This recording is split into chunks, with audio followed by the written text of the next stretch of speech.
Hey, it's Scott Petrak with another episode of the Brown Zone Coverage Podcast.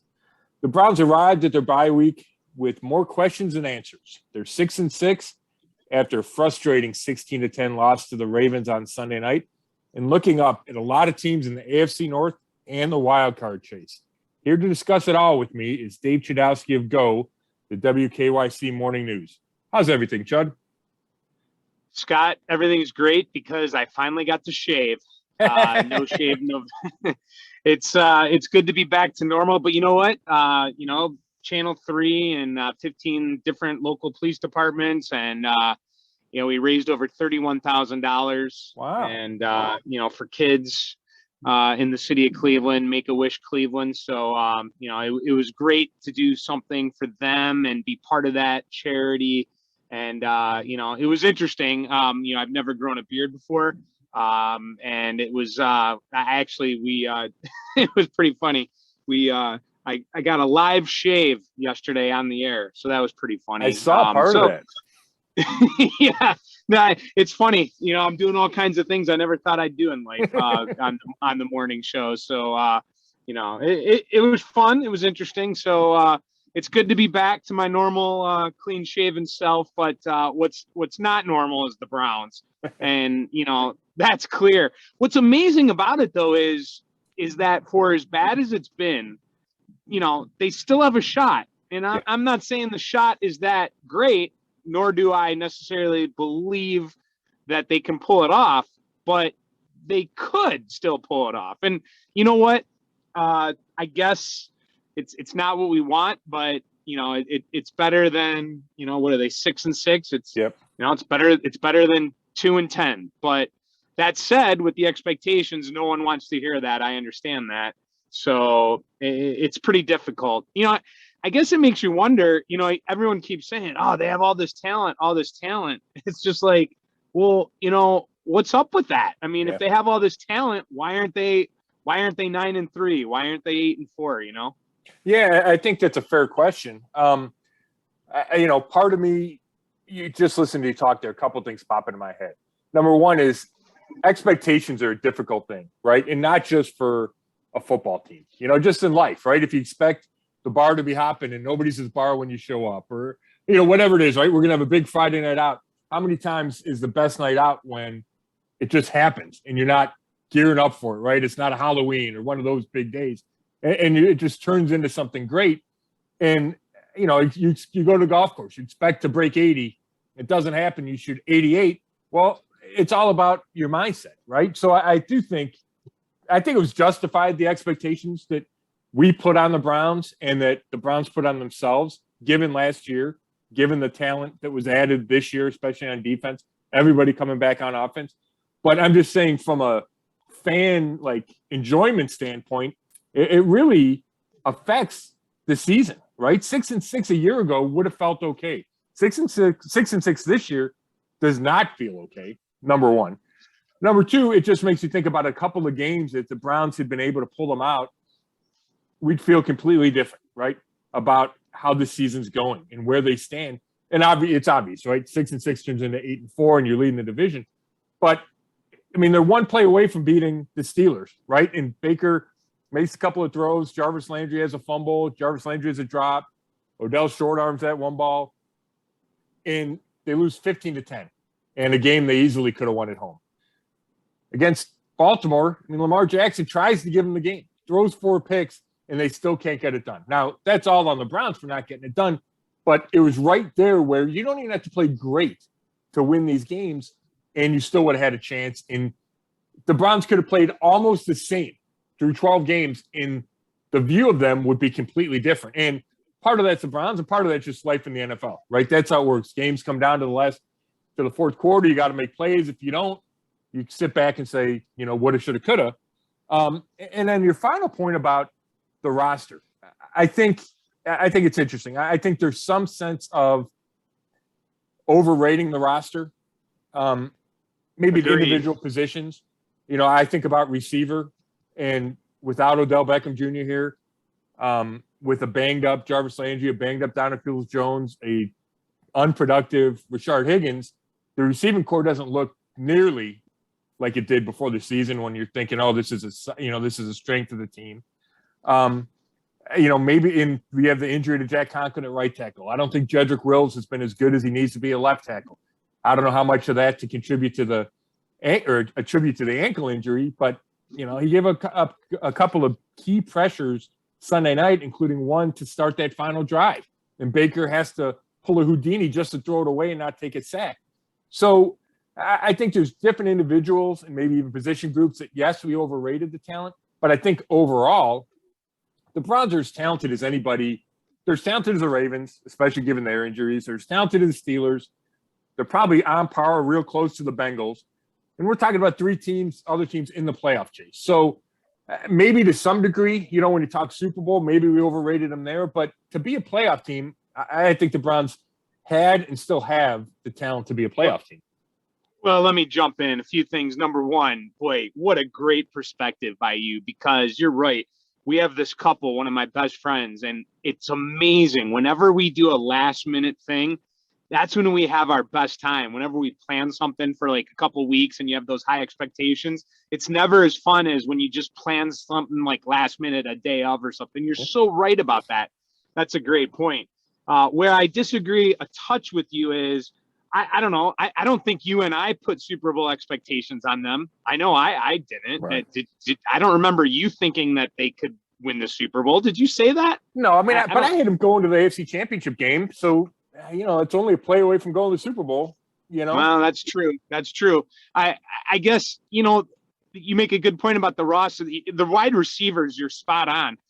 The thing is, though, Odell Beckham Jr., I never looked at Odell Beckham Jr. as that way. I never looked at him as a 2016 Odell. I think that's one problem. I think the city of Cleveland overrated that. That said, I will admit, Scott, I will always tell you, I did think this offense was better without him, right? But now they're not.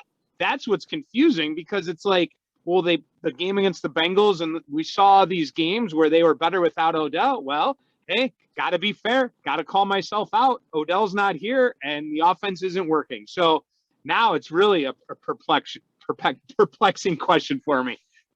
So you're right about that with the receivers, no doubt. I guess here's the thing. We can continue to say they have as much talent as all the teams in the North, but until I see them beating the teams in the North on a regular basis and winning games like they should have won, that was ridiculous on Sunday Night Football, Scott. 4 interceptions. You retweeted a stat, and we had it also. I put it on in the morning show about the first team ever to lose a game when you have 4 picks. I mean, I don't know what the whole thing is. I don't know if you have it in front of you, but the bottom line is that is a game they should have won. There is no doubt about it. They let that one get away. Yeah, there was a stat that this broke a streak of 41 straight games where a quarterback threw 4 picks and lost. But then there's a bigger stat that had something to do with 4 interceptions more than the other team, less than 325 yards, and there was some other stat too. For the Ravens, it may be quarterback rating or something. It was all Lamar based.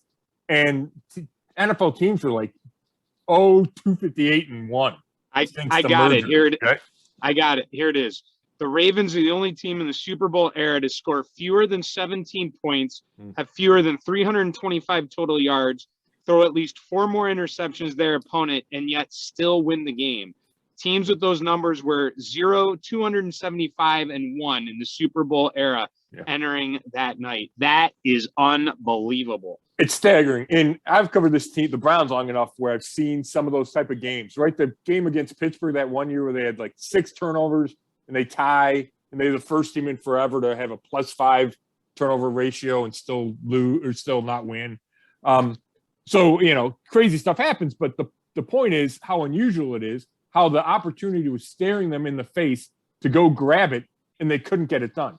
Where I'll differ with you a little bit is I'm not sure I blame that all on talent. I think there's a lot of things that go into that. It's a clutch gene. It's the play calling. It's too many penalties. It's a lot quarterback play. Now, if you want to just talk talent as a quarterback, we can do that forever. And that it might be as simple as that. The quarterback doesn't make enough plays, and therefore they're 6-6. But I think when you go overall team, like, I mean, the Ravens could have lost it. I mean, the Ravens could have lost the week before to the Bears. I know Lamar didn't play, but 2 weeks earlier, the Ravens lose to Miami. Well, that's just how the league works. So it's not all about talent. And I guess my point is, I think the Browns are as talented as most teams, especially when you remove quarterback, right? That's where it gets funky, is you have Aaron Rodgers and the Tom Brady's and Lamar and Joe Burrow. And okay, well, there's a talent gap there. But overall, I think the Browns are, pretty much on par with a lot of teams. And I don't want to make this a completely Baker discussion, but it does fall on the quarterback a lot. And to me, that game falls more on complete offense, right? The Jarvis Landry turnover was terrible. I'm fine with giving him a chance to throw, but he's got to be smart enough that, first of all, I think he had Jamarcus Bradley open early and didn't throw it. So if you're not going to do it, throw it then, throw it away, or run. Don't wind up 5 seconds later. You could tell it was coming. You could tell something bad was going to happen. And then, Baker's made plenty of bad plays all year. But that fumble that he had, there's a lot of unluckiness to that fumble, right? Because they get another turnover from Lamar.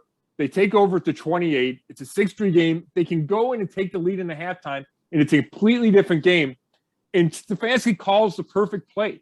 The Ravens are bringing pressure. They call a screen. Kareem Hunt is wide open with blockers in front of him. And he gets caught up for a split second. I want to say with J.C. Tretter, kind of gets caught behind him. And it causes Baker to double clutch. Now, I don't know if Baker needed a double clutch, but to me, watching it a bunch of times, that's why he double clutched.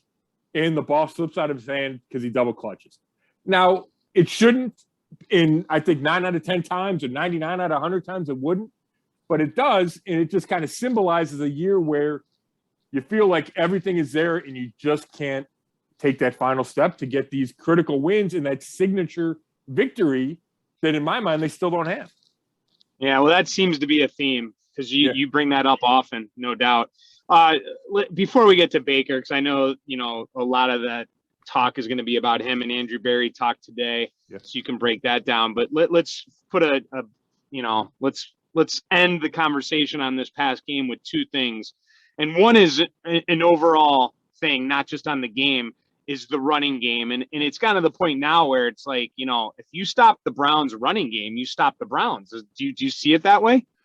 Yeah, I think without a doubt. And, I understand Kevin Stefanski when he said, or even Joe Bitonio too, there are yards to be had in the running game. I think that's true. And I think if, you block every play perfectly, they would have had some success. And guys lost one-on-one battles. If you watch each play and break it down, one time it's Wyatt Teller getting blown up. Another time it's Harrison Bryant or Bitonio's late or the Ravens time the blitz perfectly, whatever it is. But so that means you can still try to run it even when a team's trying to take it away. But my overall takeaway is teams are going to force you to pass. And the margin for error with the run shrinks when they're devoting 8, 9, 10 guys to stopping the run. So how do you make them pay is you have to throw it. And we talked about this after that Arizona game. Remember when Arizona went with the 6-2 front? They're daring you to throw it. And the Browns have been unable to make teams pay enough.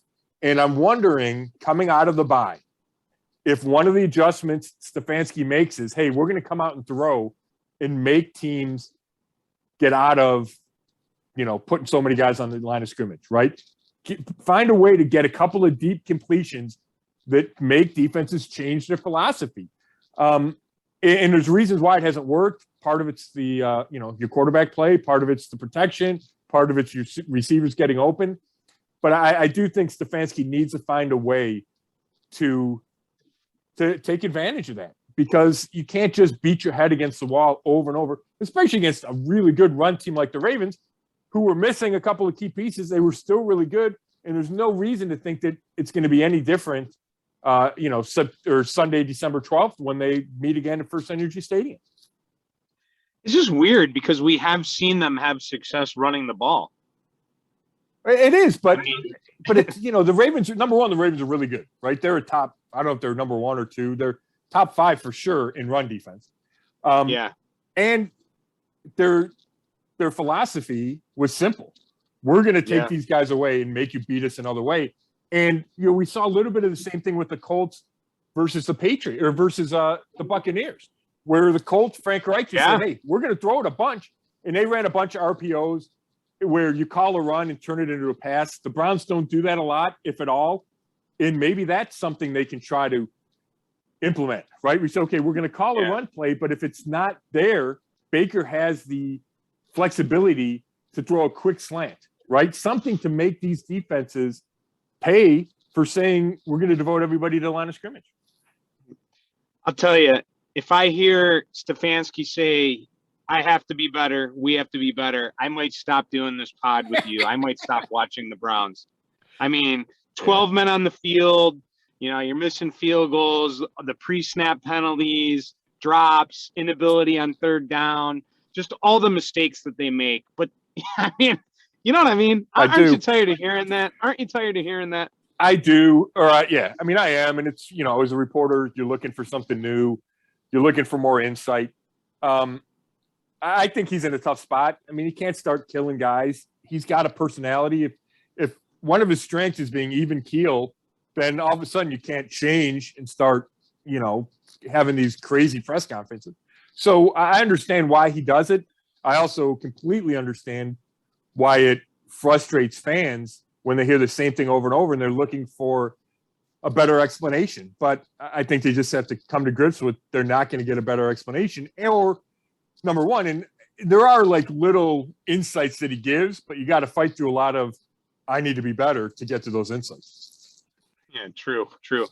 All right. So Andrew Berry spoke today. I'm going to be transparent. I did the morning show, took a nap, and then I was in the yard all day. All right. So we're taping this on Wednesday. I did not watch it, but I did go through your entire Twitter feed and quickly read up on everything.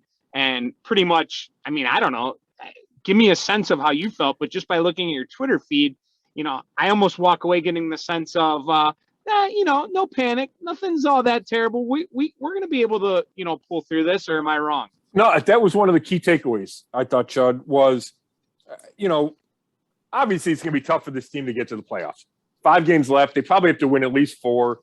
We know how tough the schedule is, right? It's Ravens, Raiders, Packers, Steelers, Bengals. So it's going to be really difficult. And what makes it seem almost impossible, or improbable at least, is how the Browns have played the last 3 weeks, right? They get blown out in New England, barely beat a winless Detroit team, and then lose a game they should have won and didn't play particularly well Sunday night in Baltimore. So you think, okay, what's the reason for optimism? And it's hard to find one. So I think that's where I am from a mentality standpoint. But hearing Andrew Berry, he's obviously got the right mindset for the GM is, hey, we can still win this. We can still do what we need to do. We can go 5-0. We can go 4-1, whatever it takes. He believes that they can make adjustments in the bye and come out of the bye much improved, which they did a year ago. It was a midseason bye. This was later in the season.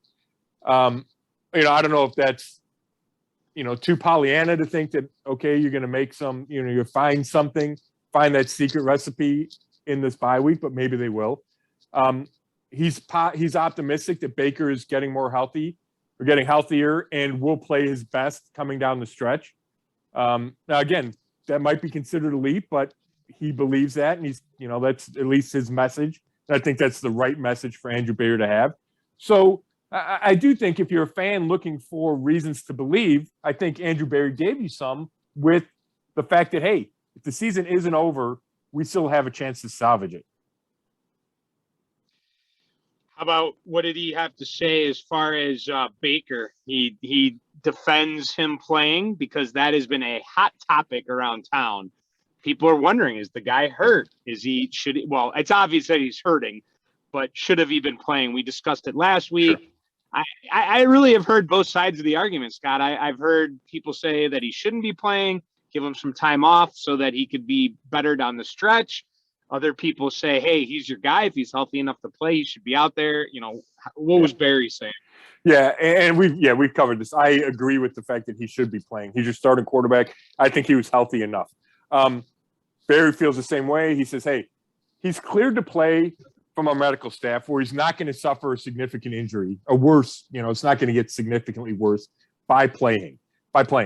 And we believe he is physically well enough to play well, and we watch him in practice and think he can go play winning football. And he did it in a general sense. Like, that's how we evaluate every player with an injury. But the question was about Baker, and he, was talking about Baker too. So they think he's healthy enough where he's not, risk to himself. They think he's healthy enough to play well and looks good enough in practice. So to me, that means then it's on the performance on Sundays, and Baker just hasn't been good enough. And, I think we can all see that. But some people want to blame the injuries, and I think that's fair to some degree. I think it's also a lot just performance, right? There's just mistakes that happen, and we saw them when he was healthy, and we've seen him when he was not healthy. So that was one of the things Andrew Berry talked about. He didn't get – you kind of got to read through the lines because he doesn't give a lot of straight answers about big picture stuff. So, he was asked, hey, does he need to show you something over these final 5 games to prove that he can be your guy? And he said, no, we look at the body of work, and we've seen Baker play well in his 3+ years. So, he didn't want to go there, but I did think that he left the door open. He was asked specifically, hey, do you still think he's the guy and that you can win Super Bowls with him? And he didn't give a hard yes. It felt like more wiggle room now than before the season when it comes to the overall big picture, long-term evaluation of Baker Mayfield.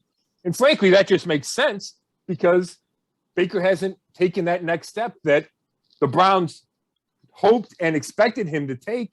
He just hasn't taken, and maybe it's injuries, but you haven't seen enough to say, yeah, we're going to give this guy $30 or $40 million a year. You just haven't seen that.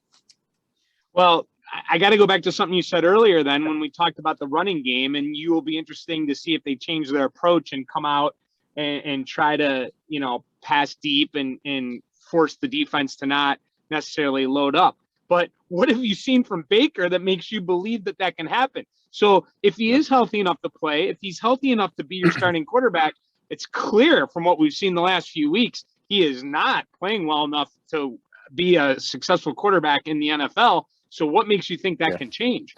Well, that's a great question. And I don't know if I have, Judd. I don't know if I've seen anything. You'd have to go back to, he played well against Cincinnati, right? And that was only a month ago. And maybe he's healthier again after the heel and the knee. Maybe that's the difference, right? You've seen it, and you've seen it relatively recently, where at least that can give you some hope. You would think that maybe Stefanski can cater the play calls to what's working and take better advantage of what Baker's able to do well. Maybe they can roll him out more, given that he's healthier. I mean, those are the kind of things. Maybe I'm grasping, but I think those are the kind of things that Stefanski and the Browns are looking for. But I will say, you're right. When I think about what Kevin Stefanski can change over this bye week, and I say, hey, maybe they throw it more, I say that knowing in the back of his head is, well, we haven't thrown it that well. Overall, we've run it better. Maybe I just have to stick with this. Maybe that's our best hope, is to try to run, try to wear other teams down, shorten the games. So I'm not saying that we're going to see a complete shift in philosophy from Stefanski, because we might not. I'm just kind of thinking of what he could possibly do coming out of this bye to change the fortunes of the offense, because, it's been 6 out of 7 games where they've scored 17 points or fewer. Yeah. I got to tell you, even as bad as that game was, they still had a chance to win on the final drive. And they didn't even get 1 yard, did they? It was they got the 7-yard completion on 4th down. 4th and 10. 7. Oh, right. Okay. Right. But so it was 30. It was 4th and 10 though, right? Exactly. Now, I mean, I'm just saying it's another game where Baker has a chance. And I'm not saying there's anything in that game that led me to believe that he's going to pull out a game-winning drive. Right. But the bottom line is, it's another game where he had a chance, and the team had a chance to pull off a game-winning drive, and they don't. And that continues to be a theme. No, you're 100% right, and there's no way to ignore that. Now, and especially when it's a big sample size like this, you have to point your finger at the quarterbacks because you see the big time quarterbacks get it done in the final minutes. And that's what separates them. And they figure out a way and they make great throws and they make great scrambles. So having said that, I'm not removing responsibility from Baker. But I do want to just give a couple of kind of caveats. Number one, let's just go to that fourth. First of all, he played better than he had the previous 2 weeks. The completion percentage wasn't there, but there were 4 or 5 drops. He was pressured and had to throw the ball away a bunch. I thought he threw it much better than he did against the Lions. He threw for 247 yards, didn't have an interception. So there was progress there. Now, certainly not enough, and they only scored 10 points. But and then let's look at that last drive. 1st and 10, Jedrick Wills gets beat right away, and it should be a sack, and Baker finds a way to throw it away, right, for an incompletion. So that's not Baker's fault at all. Like, there's no chance for him to do anything. 2nd down, he throws a back shoulder to Jarvis Landry. Landry tries to make a diving catch. Not a good throw. It's not like the worst throw when you think, hey, maybe Landry could have bailed him out. But a better throw is a completion, and you're looking at 1st and 10 at the 38, right? So I think that's mostly on Baker. 3rd down, I'm trying to think of what happened on 3rd down. It was an incompletion. Again, they think they blitzed heavy. And then 4th down, they blitzed big time, and his only choice is to throw to David Njoku, and Njoku catches it. You need him to break a tackle, and he doesn't, right? So, yes, part of it's Baker, part of it's not Baker. And that's just the story of the year. But when you're the quarterback and you are – and it's happened time and again, it's going to come down to you, and Baker's going to bear the brunt of it. And I completely understand that. I'm just saying, I think it shouldn't be entirely on Baker. Oh, the 3rd down play was he hit Austin Hooper in the hands and he dropped it, right? So, I'm glad you bring up Hooper. Yeah. Like, what is it? Someone was saying the other day, we were laughing. Like even when he does catch it, it's like he catches it and just falls right to the ground. Like this guy's making a lot of money and not really delivering right now. I agree. He's a disappointment. Now he's a starter in this league and he makes some plays and he's a good blocker, but he does not play like a top 5 tight end, which is how he gets paid. There's no explosion. He's not a run after catch guy. He's not a downfield guy. He's very limited. So every catch he's going to make is going to be contested. So then you got to make the contested catches. And he had a chance on 3rd down and he didn't make it. So on 3 of those 4 plays, I thought Baker did the right thing. And on the 4th play, he did the right thing. He just didn't make a great throw to the back shoulder to Jarvis, right? So, I got a hard time putting all of it on him, like when you go minute, but when you go micro, but when you take a step back and go macro, yeah, Baker needs to get it done more in the 4th quarter and just overall, but especially with the chance to win games in the 4th quarter. Yeah, no, I'll give you that. And I'm still holding out hope for him for sure. All right, Scott, got a couple minutes here. So what we're going to do here at the end, number one, we'll talk again next week. So no predictions today. We're going to take a break from that. We both hit on Baltimore last week. So we both got that one right. Unfortunately, we wish we got it wrong. We're going to go rapid fire here. Okay. I'm going to ask you 1, 2, 3, 4, 5, 6 questions. You got to do it in 10 seconds or less. And I will buzz you if you don't and just interrupt you and move on to the next one. Perfect. And do you think you can pull that off? Yeah, I'm pretty sure. All right, let's go. I think we hit, I think we both agree this team is just what they are, a 500 team, no consistency right now. I mean, I had that in my notes. Yep. I don't think you would disagree with that. Not at all. And all right, so here we go. Ready for a little rapid fire? Scott Petrak on the clock. Number 1, do you feel the bye week comes at a good time, or do you think it should have happened, wished it happened sooner or maybe later? Sooner. I think this is probably too late for any major changes, and if it happened mid-season, it would have been better. Okay. Stefanski, should he continue to be the guy calling plays, or do you think they need to make a move there? This is the first time that I've entertained that possibility, and I asked him about it Monday. I'm okay that he's not changing it, but if he did, in search of a spark, I'd be completely fine with that as well. Myles Garrett, are you okay with him, giving a little love there to Lamar after that touchdown? I am, and I'm glad you brought it up because I've not had a chance to write about that. I don't have any issue with that. Yeah, I mean, they're competitors. They applaud each other's greatness. I don't think Miles tries any harder because he shakes Lamar's hand after a touchdown. All right. Do you agree they have to go 4-1 to have a chance to make the playoffs? Yep. And I think 4-1 probably gets in, but there's no guarantee.